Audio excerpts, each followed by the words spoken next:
Anna Emmaline McDoulet, known as Cattle Annie, November 29, 1882 to November 7, 1978, was a young American outlaw in the American Old West, most associated with Jennie Stevens, or Little Britches.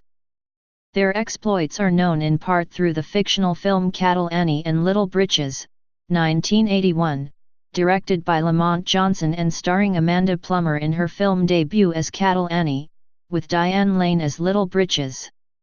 Cattle Annie and Little Britches were crack shots with both pistol and rifle, but today they are mostly unknown outside of the film.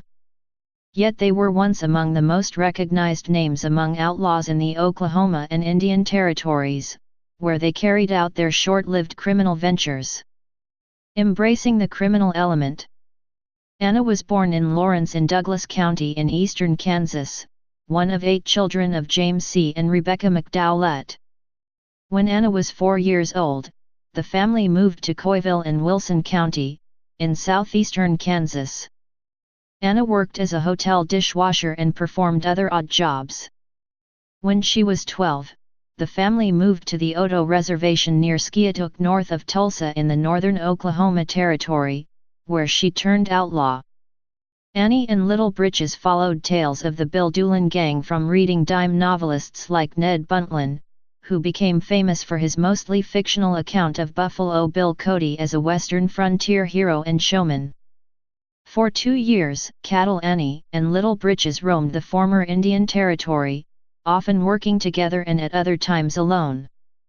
They stole horses, sold alcohol to the Osage and Pawnee Indians, and warned outlaw gangs whenever law enforcement officers were nearby. They wore men's clothing and packed pistols on their hips. Their adventures netted headlines from Guthrie, the capital of the former Oklahoma Territory, to Coffeyville in southeastern Kansas, where the Dalton Gang attempted to rob 2 banks simultaneously on October 5, 1892. U.S. Marshal Steve Burke captured 13-year-old Cattle Annie climbing from a window in 1895.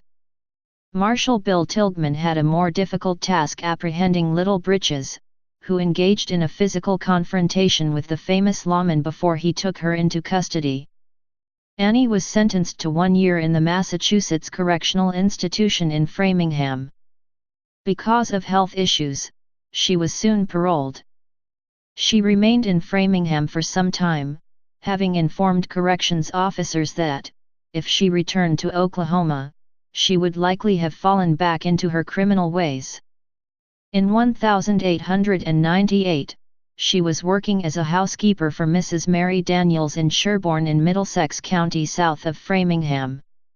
A few months later, she may have moved to New York City, where she may have died of tuberculosis. Another scenario.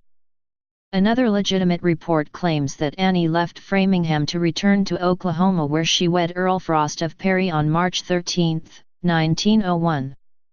The couple had 2 sons, Robert C. Frost, 1903 to 1993, of Oklahoma City, and Carlos D. Frost, later of Malibu, California. The Frosts divorced in Noble County, Oklahoma in October 1909, probably because Annie had joined a Wild West show. The Historical Museum in Guthrie maintains that, soon after the divorce from Frost, Annie married Whitmore R. Roach, 1879 to 1947, a Texas native, veteran of World War I, and painting contractor in Oklahoma City, where they lived after 1912. They had resided from 1910 to 1912 in Fort Worth, Texas.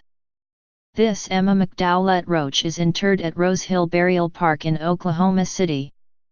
She died in 1978, just short of her 96th birthday. Her newspaper obituary makes no mention of her early days or even the first name Anna, but instead refers to Emma, the shortened form of Emmaline.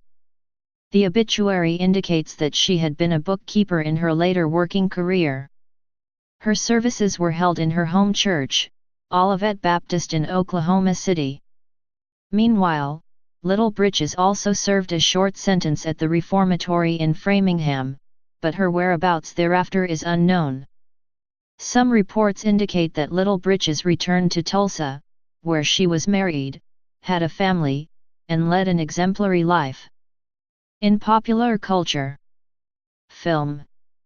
Johnson's film, Cattle Annie and Little Britches, 1981, features Burt Lancaster as an historically inaccurate and much older Bill Doolin, Rod Steiger as Marshal William Tilghman, Scott Glenn as Bill Dalton, and Buck Taylor, particularly known to audiences as the blacksmith-turned-deputy Newly O'Brien on CBS's Gunsmoke, as the outlaw Dynamite Dick, presumably Dan Clifton, called Dynamite Dan.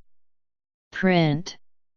Novelist Robert Ward, a native of Baltimore, Maryland, penned Cattle Annie and Little Britches, 1977, his personal interpretation of the romantic legends of the Doolin-Dalton gang. Please subscribe and thanks for watching.